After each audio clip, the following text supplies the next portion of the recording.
Good evening. Welcome to the third in the Burgess Lecture Series for the fall of 2011, and it's good to see the Burgess family back with us. Why don't you just wave from the front row there.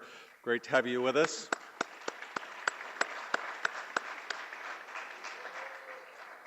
Our speaker this evening is Harry Jansen Kraemer, Jr. He's an executive partner with Madison Dearborn, a private equity firm based in Chicago, and he's also a clinical professor of management and strategy at Northwestern University's Kellogg School of Management. He was named the 2008 Kellogg School Professor of the Year. He's former chairman and CEO of Baxter International, the large multinational healthcare company.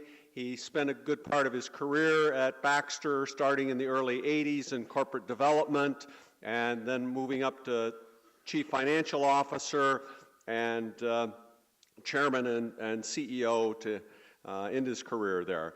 He's active in the Chicago area in a number of business, education, and civic affairs, a number of boards, including the Dean's Advisory Board at Northwestern, as well as Johns Hopkins and the Executive Club of Chicago. He's a graduate of Lawrence University in Appleton, Wisconsin, bachelor's degree in mathematics, and also a Kellogg MBA. And he's a recent author of From Values to Action, which he'll be talking a bit with us tonight, and there are copies for sale out in the atrium there.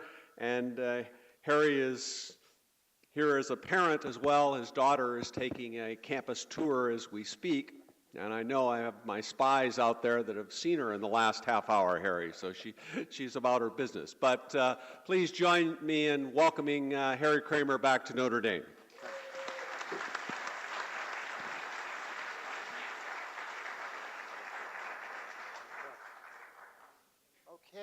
Well, good evening, everybody. Good evening. It's a real pleasure to have the opportunity to be here. As Professor Murphy said, my daughter has been talking about Notre Dame and how was I going to get her here, and I thought, well, I'm coming down. She's going to come with me, so I think she's falling under the spell here as we speak. It really is a great pleasure to be here.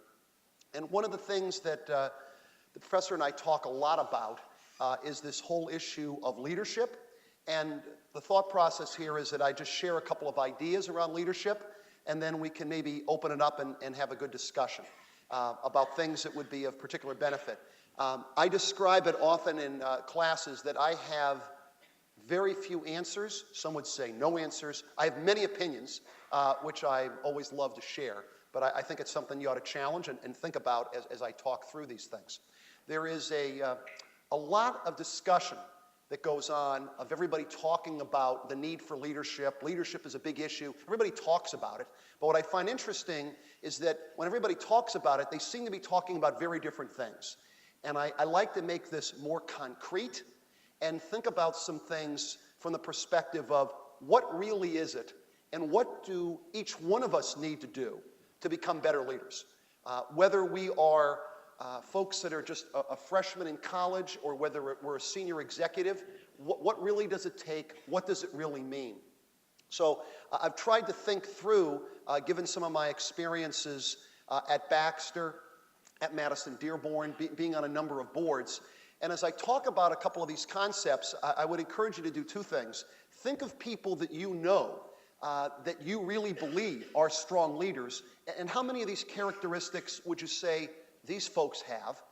And then, as you think about yourself and your own focus on becoming a better leader, in a very open, honest way, which of these things do you think you exhibit that you're really good at? And then which are things that, if you're really honest about it, you really need to do a lot more work on?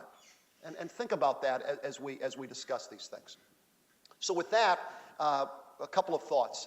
One of the very first things I like to get people to think about when they think about somebody who's a strong leader and what do they exhibit, I actually believe a very strong leader has the capability of keeping things simple, okay? Keeping things simple. If you think about it, there's an awful lot of people that want to explain how complicated things are. There's a lot of people who have this desire. And I used to tease my colleagues that when they would come into my office and say, Harry, I need to chat with you. I need to explain how complicated this is. I would sort of say, I got a better idea. Why don't you go back to your office, figure out a way to make it simple, and then let's talk about it, right?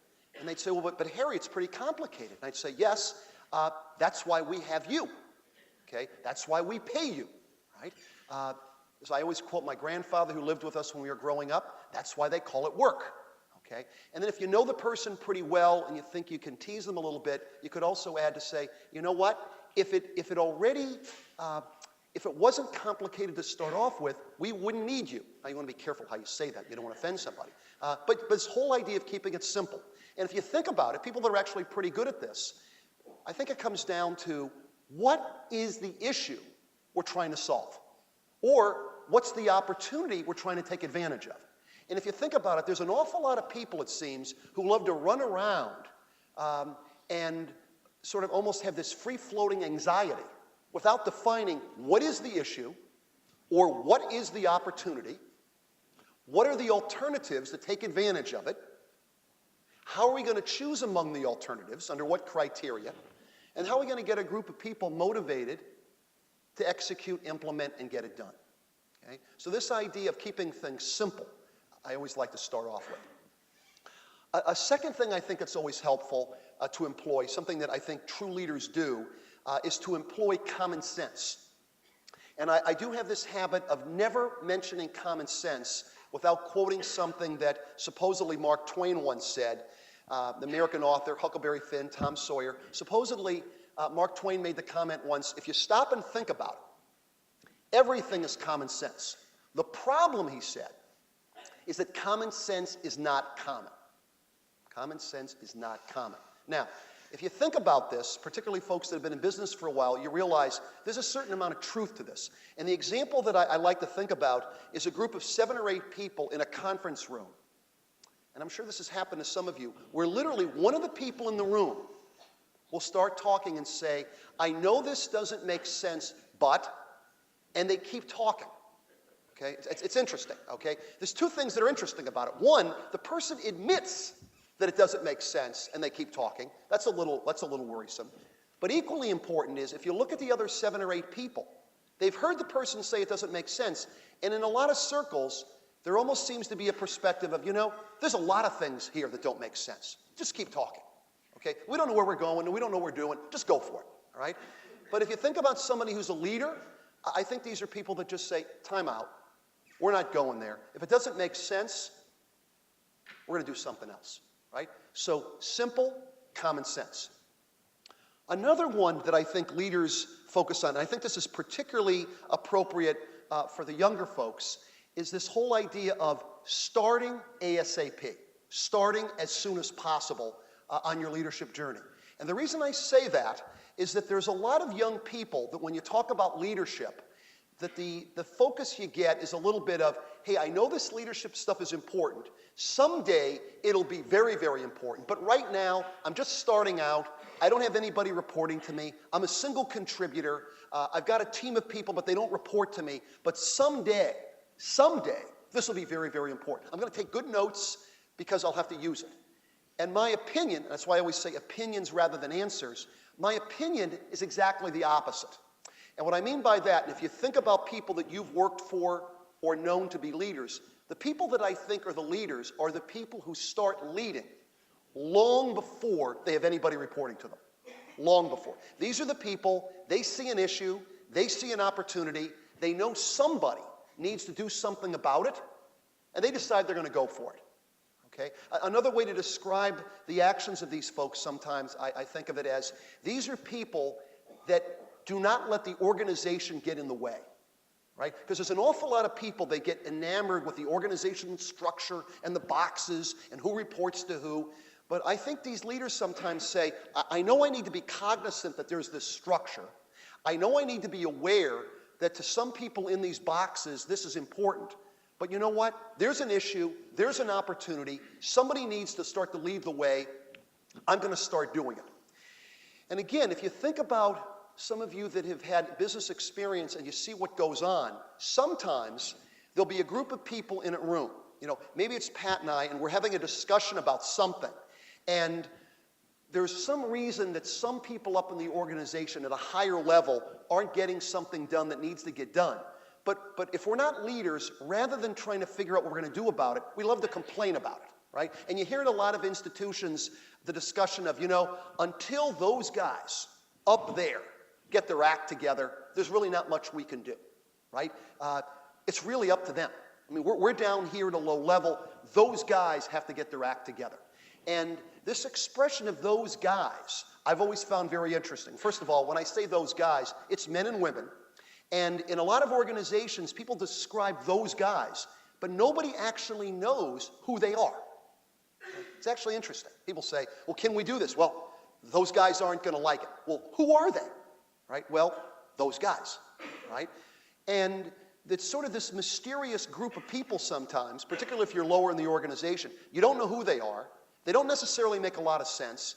Hard to find them or pin it down. And I think about the people that are leaders, even younger leaders, who literally almost start to realize, wait a minute, since nobody knows who these people are, I could probably sneak into this group pretty well and become one of those guys. Right? I'm actually going to do something about it. I'm going to be proactive as opposed to reactive, and I'm going to start as soon as I can. I used to use the expression, as soon as you can, thinking of it as maybe you're a freshman, maybe you've just gotten out of high school, and if you're a leader who has several younger people on your team, getting them started on this as that early. Lately, the last couple of years, I've been using a much earlier example. My wife and I, Julie, we have 5 children that range in age, I was mentioning at dinner, from 23, 20, 17, 13, and 9, which I describe as significantly more complex than managing 52,000 people ever was, right? Well, and if I think about it, why that is if those of them have been in organizations, large organizations, if you're in a large organization and you treat people respectfully and you ask them to do something, they will actually do it, okay? Not necessarily the case at home. I'm sure all of you listen to your parents, I'm sure.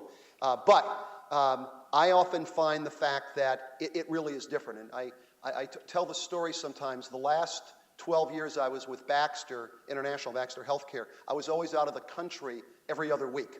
So I'd always be in Europe a week a month and then rotate between Latin America and Asia because the predominant part of the company was outside the United States. So when I first left Baxter, before I started teaching, I was out of the country a lot. So when I first left Baxter, I was home all week. Well, after about 2 or 3 days, and I wasn't doing this deliberately, but after about 2 or 3 days, I started saying, Andrew, you got to clean up your room. Susie, take out the garbage. Nothing was happening. Nothing was happening. And as I started to think about it, I obviously showed a little frustration, and my middle daughter, Shannon, who's visiting here today, said to my wife, Julie, Dad seems a little stressed. Dad seems a little anxious. And Julie said, well, that's because Dad has gotten into a little bit of a rut. Okay? Dad has gotten used to people doing what he's asked them to do. Okay? And my oldest son, who I think was 14 at the time, he said, well, what happens at work? How does it happen? I thought, what a great opportunity to learn. I said, well, Andrew, at work, we all have pads, pens, go into a conference room, decide what we need to do. And he said, and people just do it? My oldest daughter, who was a teenager at the time, said, boy, this is going to be a big adjustment for Dad, okay? Which was pretty clear. I was the only one who was going to be adjusting. Now, I mention this because my youngest son at the time was in kindergarten, graduating from kindergarten, which demonstrates my age because when I was growing up, we graduated once. My children graduate from something every 2 or 3 years. Okay, it's all part of this American, I think it's a whole part of our whole educational system maybe. So I'm going to a kindergarten graduation, partly because Julie told me to be there, and they're passing out diplomas to these kindergarten children, which I think answers a lot of the problems we have, but that's another issue. So I'm thinking, Daniel is going to peak too early here because he's got another 20 years of education. And right as they're passing out the diplomas, one of the little boys has a soccer ball. And he said, let the mom and dads talk. They get the diplomas. Let's play soccer. And 25 little guys follow this boy around the back of the school. Now, I knew I already had been teaching a while because I had this incredible desire to interview this kid, okay? How did this happen, right? No paychecks, no organizational charts, no performance management systems. And I was gonna try to interview him. My wife said, I don't think you should do that. I don't think you should get near that kindergarten child. So I didn't. I didn't. But I did grab my son, and I said, Daniel, what happened? What happened? He said, Dad, Billy does this all the time. He does this all the time. And I said, well, but what do you guys do? We do whatever Billy tells us to do, okay? I will admit it violates child labor laws. I tried to hire Billy, okay? Tried to hire Billy. So people would ask, and I'm sure you folks talk about this here all the time. This leadership, is it nature, nurture? Are you born with it? Can be developed? And I get most of my really good thoughts from the students. One of the Kellogg students a couple of quarters ago came up with a great analogy, and they used a sports analogy. And he said, if you think about it, in sports, there are some people that are born with a natural, amazing athletic ability, tremendous athletic ability, but they're not disciplined, they're not focused, they don't train, and they never really reach their full potential. And then you got somebody, maybe with a third of that talent, but they're disciplined, they're focused, they train, they eat right, and they win a gold medal. So what is it? Is it nature, nurture? Are you born with it, you develop? And our conclusion was yes. Yes. Okay. If you happen to be born with something to get started with, great. But if you don't have as much, and you know you don't have as much, but you are disciplined and focused and committed to it, you can achieve a lot of great things. Okay? So this whole idea of starting as soon as you can, I think it's very important. And then one other one to get started I think of is this whole idea of realizing if you're really a strong leader, that it's a journey. Okay? It's a journey, and the better you get, the more you realize how good you could become. It's like mastering anything. This whole idea, if you think about something you've done very well at, you're developed. You say, boy, I'm a 3 out of 10, I'm a 4 out of 10, 5 out of 10. By the time I get to 6 or 7 sometimes on a topic, I've really studied it, really feel like I'm mastering it. I say, the good news is, I think I'm 6 or 7. The challenge, though, it isn't out of 10, it's out of 20 or 30, right? Because the more you know, the more you realize how much there is to know. Right? And I use the example that several years ago, the dean at Kellogg had asked if we could get Jeff Immel, the CEO of General Electric, to be the commencement speaker. And Jeff Immel had been running GE Medical when I was running Baxter. We worked on a bunch of projects together. He graciously agreed to be the commencement speaker. And before the commencement, we were having lunch, and I said to him, of all the things you're dealing with GE, 180 billion in sales, which, let's call it $500 million a day, including weekends, 400,000 team members, what is the biggest challenge that you face? What are you most focused on? And his comment was, I'm most focused on trying to figure out how I can be a better leader for my teams around the world, right? So simple common sense. If Jeff Immel's trying to figure out how to be a better leader, I can figure out how to be a better leader. We all can. And that's part of that journey. That's part of why I think all of you are studying these things. And it really is a continuous process, right? So that's a couple things in terms of getting started. Now, if you think about putting a model together of leadership, and there's a lot of models, there's a lot of people who talk about it in a lot of different ways, my thought was, is there some way you can think about this that is pretty simple, common sense, getting people started as early as they can? And I realized there's a lot of ways to do it, but I started thinking about this as 4 principles. 4 principles that, as individuals, if we really focused on as an individual, it would put us in a position to have a significant impact on an organization. And I'll describe these 4 things pretty quickly, but I think of these 4 things as, in a colloquial way, getting my personal act together. And if I get my personal act together, then running an organization, whether it's 3 people or 30,000 people, large, small, private, public, for-profit, not-for-profit, domestic, global, I don't think it really matters. Okay? If, that famous 2-letter English word, if we really have our act together. So the 4, I'll mention them and then I'll give a little bit of a background on them. The 4, and I put them in a very particular order. The 4 are, first, self-reflection. The second one is balance. The third one is true self-confidence. And the fourth one is genuine humility. Okay? And again, my opinion, again, as I said early on, think about people that you know as leaders. Think about where you stand on some of these principles as we talk through this. So, the first one is self-reflection. And the thought process on this one is that if I think about all the folks here tonight, even though I don't know most of you, I could guess with a pretty high degree of probability that most people here have multiples of the number of things to do than you're ever going to get done. Okay? Between schools, careers, family, spirituality, health, maybe sleep, making a difference, having a little bit of fun, it's pretty tough to get half the things done you'd really like to get done. And if you're a reasonably bright person, like most people in this room, the answer usually is, well, I'm just going to move faster and faster. Okay? I'll just move faster.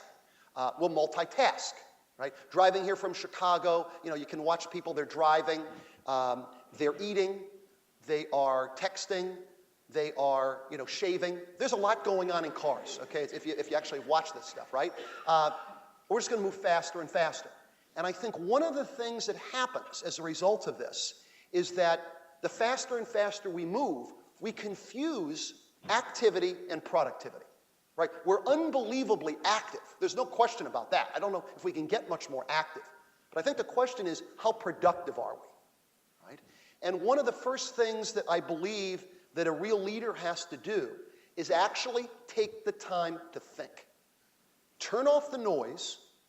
Turn off iPods, iPads, Blackberries, Blueberries. Turn off the noise and figure out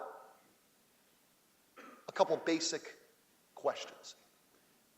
And again, I think it's going to be different for each individual, but the types of things I encourage people to think about are things like, what are my values? What do I stand for? What really matters? Okay? This is not what I project to my friends, what I project when I'm being interviewed, what sounds good. This is sort of a very personal thing, right? And then you can start to ask yourself, if my team members or the people around me saw my actions, would they have any idea what my values and goals were? Or would they actually be surprised because there's a major disconnect between the two, right? And this whole idea of taking the time to do this in our society almost becomes impossible for a lot of people, right? Because, if I'm in a discussion with Pat, I say, Pat, I need about 20 minutes. I'm just going to take a little bit of time to think. I'm closing the door, turn off the phone. I'm going to take a little time to think. The usual reaction to this nowadays is, well, are you okay? I mean, is there anything wrong? Anything we need to talk about? All right? Now, people will say, well, I'd love to do it, but I really can't because I don't have the time. Well, do we not have the time or do we not really want to? Because most of us commute somewhere, walking, driving, whatever. A lot of us try to exercise every day. And I use the exercise example because this has all happened so quickly that as recently as 5 or 6 years ago, if you were in a gym in Chicago or you were running along Lake Michigan, you could see people, they were actually thinking. They were actually processing. Now, 99% of the people I see in a health club have got something attached to their head. All right? iPads, you say, oh, can you say hello to somebody? You can't interrupt them jogging along the lake because they're listening to something, okay? There's almost this fear of actually spending time thinking, right? Now, if you think, well, maybe he's exaggerating, I don't know how bad that is. The other example I give, and this is one you can see, for those of you that travel, I see this and I test this out at airports all the time. A lot of us spend time at an airport, right? So you're at an airport and you see somebody you haven't seen for a while, right? You say, Joe, how are you doing? Haven't seen you. The expression or the answer I usually get from Joe is, how am I doing? Well, I was in Seattle yesterday. I'm going to Des Moines. You have to stop. Joe, wait a minute. I don't want your itinerary, okay? How are you doing? Right? How are you doing? And what I always love to do is you look at the person's eyes. And what I find fascinating, I use this expression, MEGO, M-E-G-O. My eyes glaze over, all right? And you can see the expression on their face. It's this lost look of, I got a plane to catch. That's how I'm doing, Okay, I can't think much deeper than where I've got to go next, right? Because I'm in perpetual motion. But I think somebody that's a real leader, they're actually taking the time to think, right? What matters? And this whole concept, by the way, some people would say, well, this sounds a little philosophical. This sounds a little psychological. Hey, for a guy who was a math major, economics, accounting, CPA, CFO, this sounds a little philosophical. Well, as a math major, I don't know, do we have many math majors here? Any math majors? Most of us don't admit it. Very few actually admit it. That's okay. I admit it. Most math majors have to put things into an equation in order to convince themselves of something, right? So I have a little three-part set of equations I sort of put together to convince myself that if you're really going to be a leader, the self-reflection becomes pretty key. And it literally goes like this. The first part is, if I'm not self-reflective, is it possible for me to know myself? I doubt it. Part two, if I don't know myself, could I possibly lead myself? I sort of doubt it. Third part is, if I can't lead myself, how could I possibly lead other people, right? I think it's that transformative, A then B, B then C, C then, is this sort of coming together, right? Self-reflection really, I think, has a lot to do with leadership. Now, you can do it a lot of different ways. We can get into it a little bit when we get into the question, what I call question and opinion period, Q&O. I don't do Q&A. More than happy to give opinions, but this stuff really matters. And I really don't think that you can be an effective leader if you're not taking the time to think. And the example that I often think of is two things that everybody has to deal with here, whether you're a student, whether you're working or whatever, two things you have to do. You got to prioritize and you have to allocate resources, right? How can you possibly prioritize if you don't take the time to figure out what's important and what's not, right? That's why, by the way, I've actually convinced myself a lot of people are constantly updating lists. In fact, I wouldn't be surprised if at least a third of the people in the room, while they're listening to me now, they're updating their list, okay?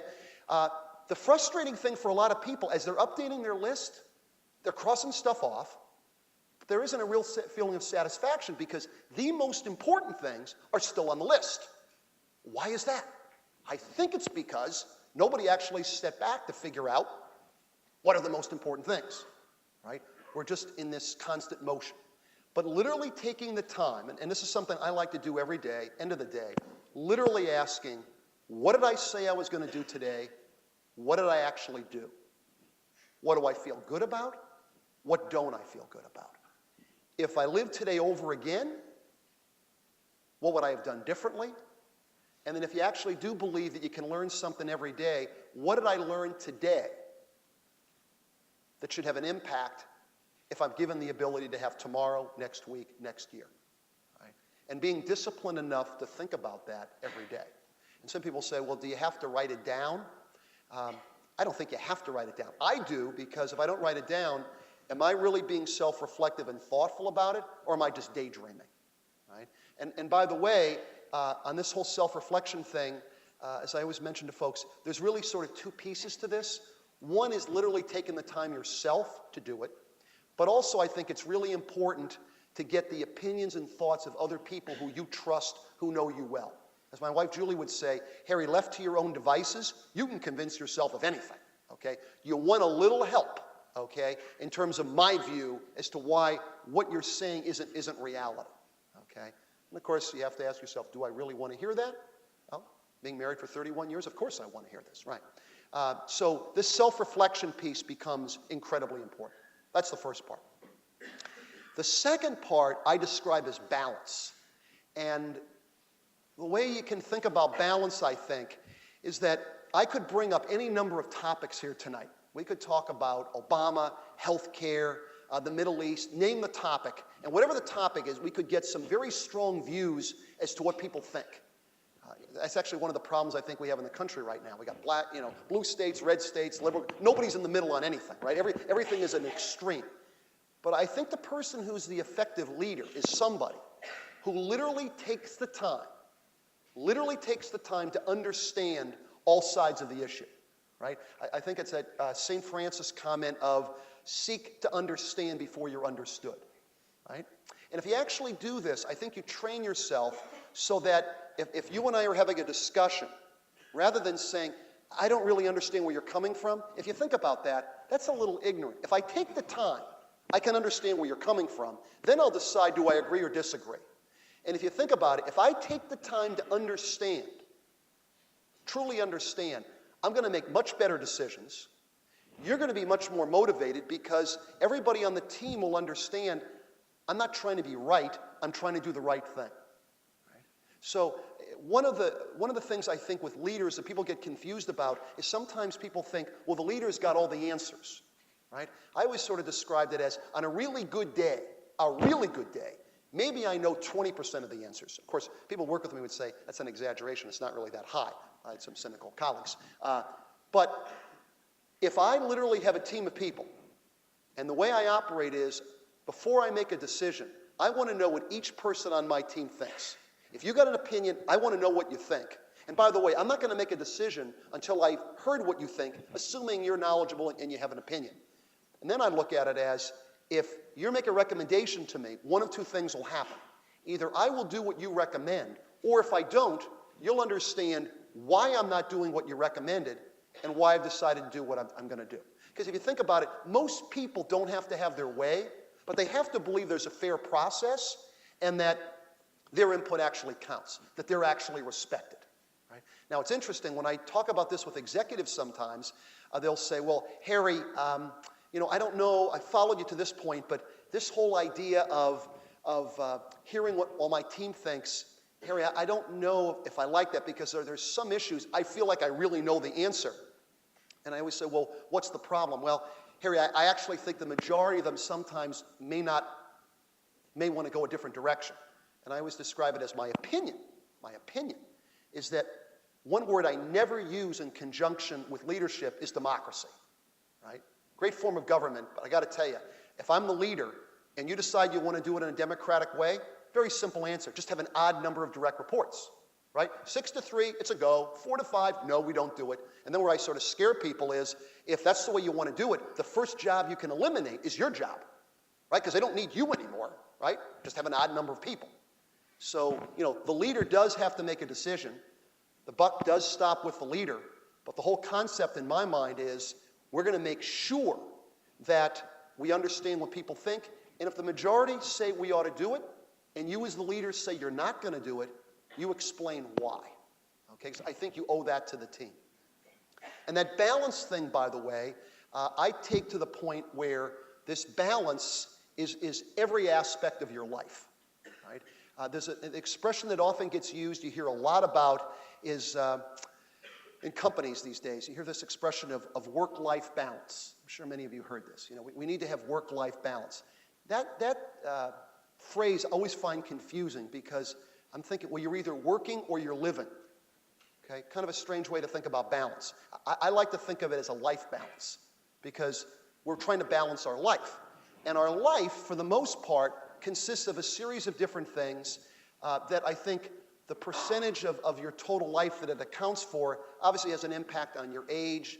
Are you married? Do you have children? Do you have elderly parents? But I call it the typical buckets that I think about in no particular order are your family, your spirituality, your career, your health, including sleep, having fun, a sense of social responsibility, and figuring out how you're going to balance those things, I think becomes pretty critical because, again, if you can't figure that out for yourself, how are you going to figure that out for your team? So the concept of I want to keep everything in balance, and I better be self-reflective enough to figure out what really matters. And interestingly enough, opinion, if you're pretty self-reflective and you are pretty balanced and you really think this through, one of the tremendous benefits I find is that you minimize surprise. Okay? You can't eliminate, but you can minimize surprise. Because an awful lot of people, and I'm sure you've seen this in people you know, they'll make decisions that they really haven't thought through. And then they'll come into you and say, Harry, I'm really surprised. I'm really surprised. And often I'd say to people, I know you're surprised. I can look at you. There's no question you're surprised. What I can't figure out is, why are you surprised? Okay? You said your relationship was important. Your children are important. You're traveling 99% of your time. You don't even remember everybody's name. You're surprised? What are you surprised about? Okay? So whatever decision you make, and I'm not even going to make the value judgment of what it ought to be, minimize the surprise. And I think thinking about this as a life balance becomes important. And again, we can talk about some examples. The third principle that I refer to is true self-confidence. And sometimes folks will say, what's the true thing? Because, you're either self-confident or you're not. Well, those of us that have spent time working, I think, realize there's a lot of people who can act very self-confident, who have zero self-confidence, right? These are the people, the macho, my way or the highway, do what I told you to do, I've never been wrong, I'm in charge kind of person. And I'm not referring to that. And when I think about, and I think we can all ask ourselves, do we really have true self-confidence? I think of it the following way. You turn off some of the noise, you sit back and reflect, you're open with yourself, and you realize, you know what? For most of us, there's people that are brighter than we are, more athletic than we are, more fill in the blank. But I'm okay. I'm okay. I know what I know. I know what I don't know. I'm a learning person. I can get better each day I'm given. And that's a journey.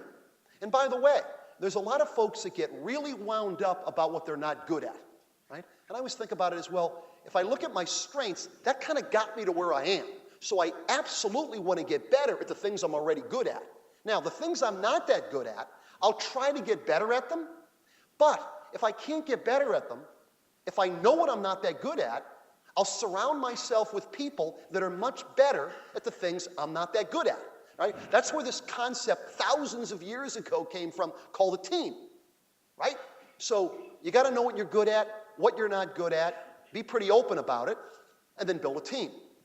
Now, this one I find interesting because when you talk to executives about this, some executives will say, this one I really disagree. Well, why is that? Well, Harry, I'm not sure. I got to think about it, but I'm not sure I want to disclose what I'm not good at. I'm not so sure I want my team to be aware of what I'm not good at. And I'm always the guy who has to remind them, they already know. They already know, right? No show of hands, but has anybody ever had a boss that you couldn't write a book on what they weren't good at? Okay? We know what they're not good at. We're just trying to figure out, do they know? Right? As long as, think about it, as long as they know what they're not good at, and they've got you or somebody to help offset it, we're going to be fine. But it's the person who either is clueless as to what they're not good at, or even worse, somebody who knows they're not good at, but they try to fake it, that's the problem. Right? In fact, the example I use for the financial folks, maybe you'll appreciate, and I'm generalizing because I'm sure this doesn't happen often, but I've interacted with a couple folks that I put under the category, it's my financial bias, I think, under the expression of sort of the marketing whiz kids, right? They're tremendous marketing people, okay? The problem is they've never turned on a calculator, right? These are the people, they rise to a level and they'll call you and say, Harry, we need to make this acquisition. Why? Harry, it's very, very, very strategic. Okay, got it. Let's talk about the economics. Harry, it's very strategic. Nope, got it. I got that. Let's just talk about the economics for a minute. One guy actually said, well, what do you mean the economics? I said, well, like, how about net present value?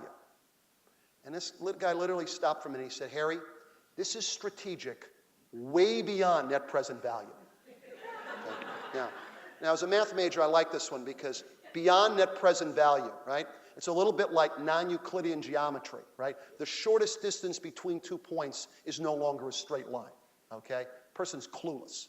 So, by the way, if it's an acquisition, it better be strategic and it better be economic. And if it's not economic, by definition, in my opinion, it's not strategic, okay? That's a whole other discussion for another day. But I do get emotional about that. Now, and it almost took me off course here. So another way of thinking about true self-confidence, you can say to yourself, well, how much true self-confidence do I have? Here's a way to think about it. Have you reached a point yet? It could be 20, 30, 40, 50, 60, 70, whatever you are. Have you reached a point yet where you no longer have to be right? Okay? Have you reached a point where you can admit, I was wrong? That makes more sense. Let's do that. Because you become so focused on trying to do the right thing, you no longer have to be right. Right? That's sort of another way people describe it is you're comfortable in your own skin. Again, You know what you know what you don't know. And I think, like a lot of things, you can explain something better sometimes by what it's not. Okay? This is not arrogant. This is not ignorant. On the other hand, this isn't complacent. I know I'm pretty good, but I could get a lot better. Okay, so self-reflection, balance, true self-confidence. The fourth principle, then, is genuine humility. Now, I put these in this particular order because my bias is if you are pretty self-reflective, you're pretty balanced. If you really have true self-confidence, I think you're probably pretty well positioned to at least be thinking about genuine humility. And here's the way I like folks to think about this one. Most people in this room that have been pretty successful, two things that get described as the reasons why they've been successful to this point. Again, freshman in college, graduate student, professor, business executive, whatever. Two things that usually come up. One, a lot of hard work. And the second one is a certain skill set, okay? Some talents. Now, I like this. I think those are true, but there's two, in my mind, three other things that don't get mentioned quite as often that I think are pretty relevant to people's success. One is timing. Another one is luck, okay? And a third one, depending on your view, is maybe there's somebody upstairs directing the play. Maybe it's not all about you. So the timing, being in the right place at the right time, huge, okay? A little bit of luck. I used to describe it, I was never under any illusion. There was always at least another 10 or 15 people who could have been the CFO for Baxter, could have been the CEO of Baxter, whatever. A little bit of timing, a little bit of luck, maybe the gentleman upstairs, right? Just keep it in perspective. Now, most of us, by the way, a lot of us don't start off with much. So if you don't forget where you came from, that helps a lot. If you keep things in perspective, some people describe it as you don't read your own press clippings. If you do, you don't believe them. Okay?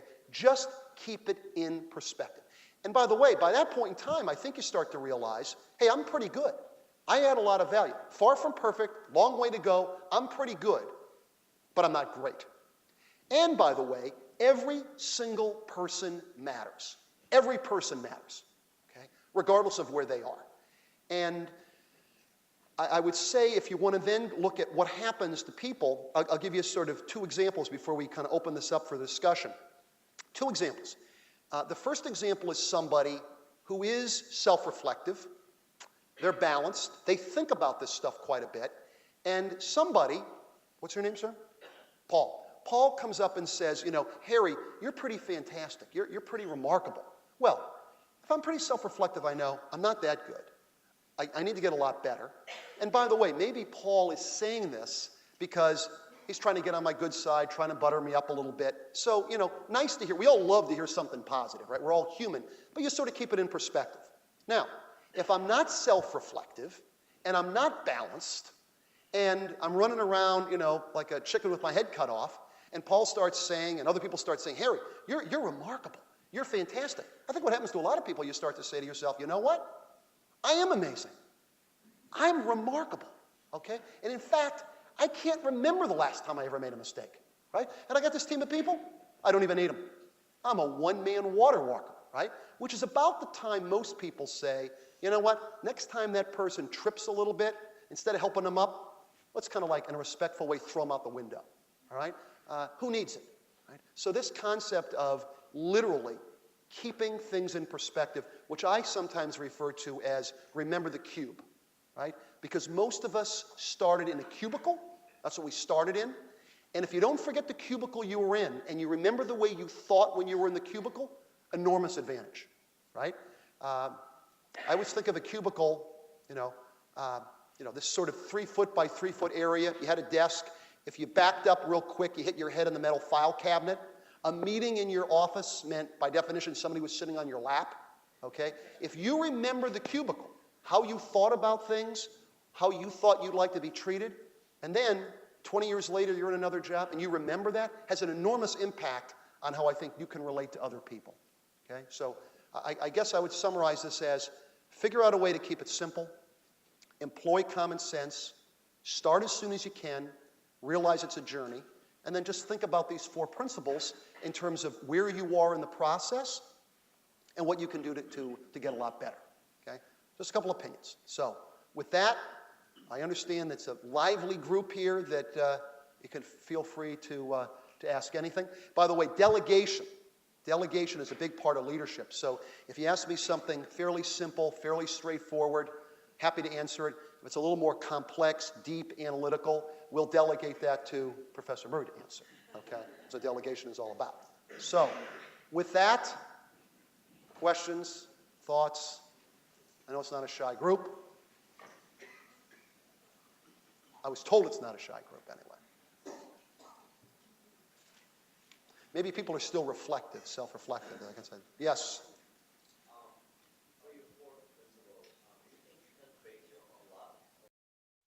Right place at the right time. The question was, do you think you can create your own luck and timing sort of happen? My sense would be yes. I think it's a little bit of both. I think, if you're pretty good, I think some of your own luck or timing, maybe it can help. But I also happen to believe there's other people that are involved in that process. I just don't think it's all about you. So maybe a little bit of both would be my opinion. What else? Yes. What you, sir?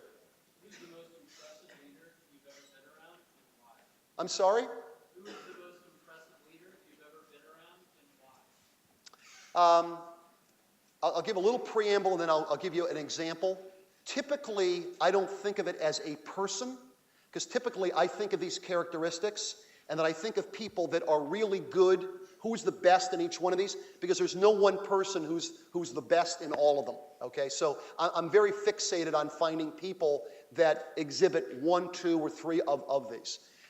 People that I think exhibit them in terms of examples I like to use, probably the one that I like to use more often than others is Bob Lane, who was the chairman and CEO of John Deere.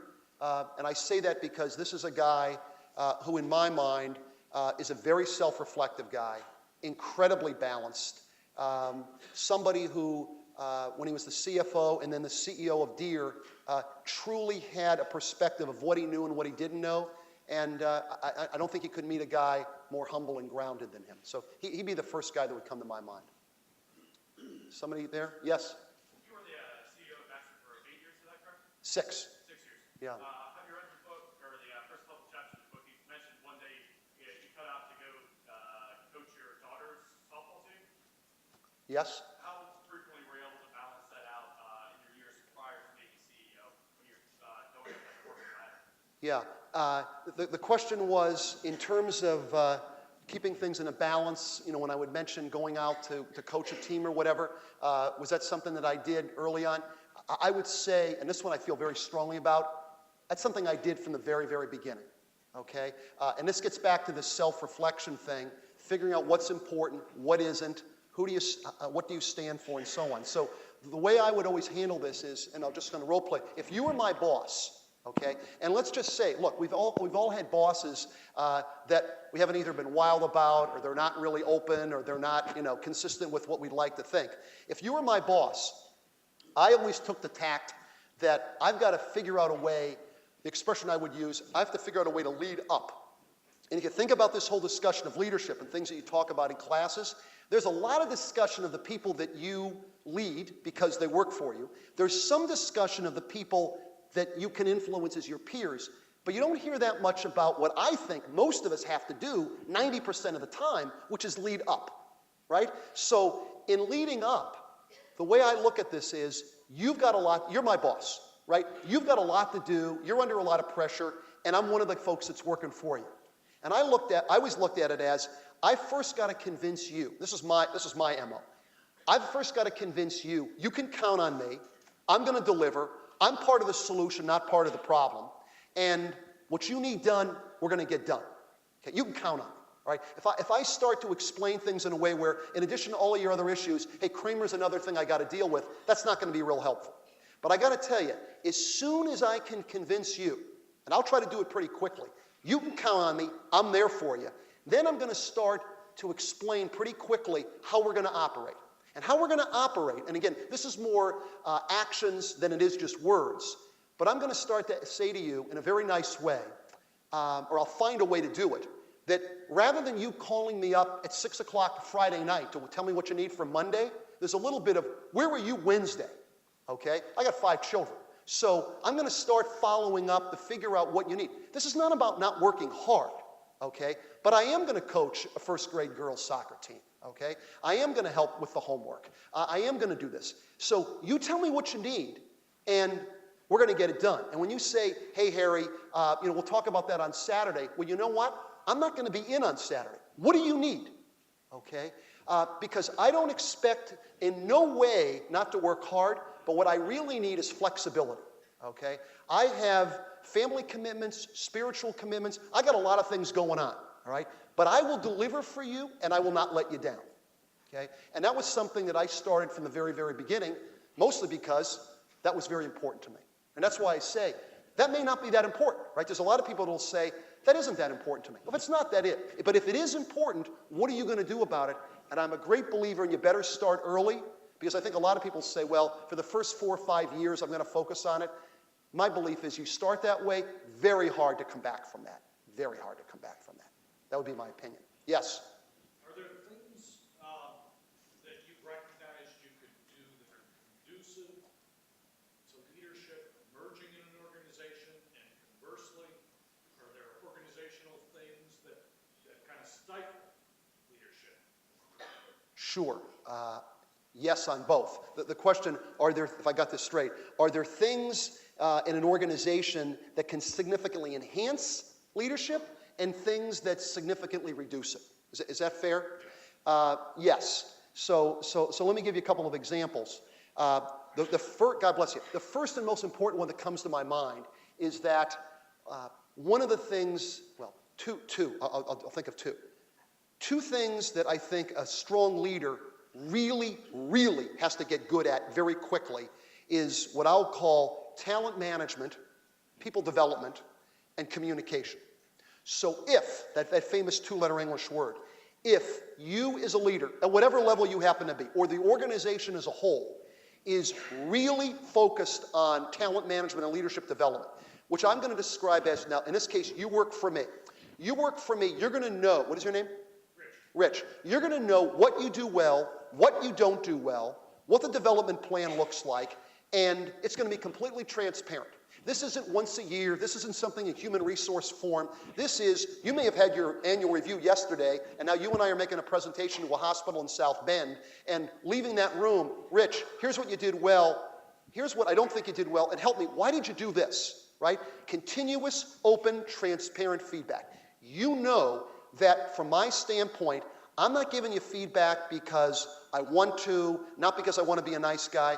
I actually feel it's a moral responsibility. And you will never be surprised. Okay? You will know exactly where you stand and what we need to do for you to reach your full potential. If that happens, it is huge. Because everybody in the organization feels as if they are part of the organization, somebody actually cares about them, and they're not surprised. Okay? In fact, some people say, well, how do you know if you're pretty good at that? If you're pretty good at that, then if I have to have you leave the organization, very rarely will I ever have to fire you, because you and I came to an agreement that wasn't a good fit, not the right place, wrong level, wrong size company, and then you come to me and say, Harry, I just don't think this is working out based on the feedback. Can you help me find something that makes more sense, right? So this people development, talent management, huge.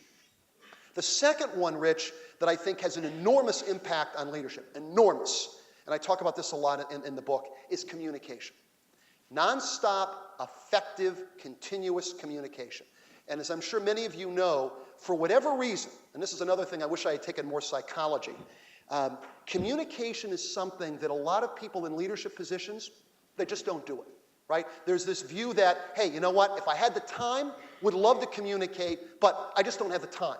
And I always remind people, if you're a leader and you got 5 people, if the only thing you do is to make sure those 5 people know what to do, how, why, and they have the ability to challenge you, you're going to be pretty good, right? But think about the number of organizations, and it happens all the time, the number of organizations where a group of executives will get in a room, they're tossing and turning and flip charts or whatever, they reach a conclusion for the firm, for the organization. They put out one email, and they think through some bizarre osmosis, 10,000 people are going to get it, right? Or the way I sort of describe it is, I happen to be an optimist, it's pretty clear, that I actually believe 99% of people really want to do the right thing. But then you have to ask yourself the question, why in a lot of these large organizations are 50% of the people doing things that don't make sense? I think it's because nobody told them, right? Nobody told them. And to this point, Rich, I would say people would often ask me, regardless of level, you know, you're first level manager, you're a director, you're a vice president, you're a CEO, Harry, where did you really spend the majority of your time? Okay? And I always tell people, you know what? If I looked at the allocation of my time in a first level manager role or the CEO role, so you know, between the two things we talked about, talent management and communication, I probably spent 90% of my time. Now, even when I mention that to executives, the reaction is often, well, wait a minute. If you're spending 90% of your time on people and communication, respectfully, how do you get anything done? I said, well, think about it. Think about it. If you've got all the right people, and everybody knows exactly what they need to do, what else is there to do, right?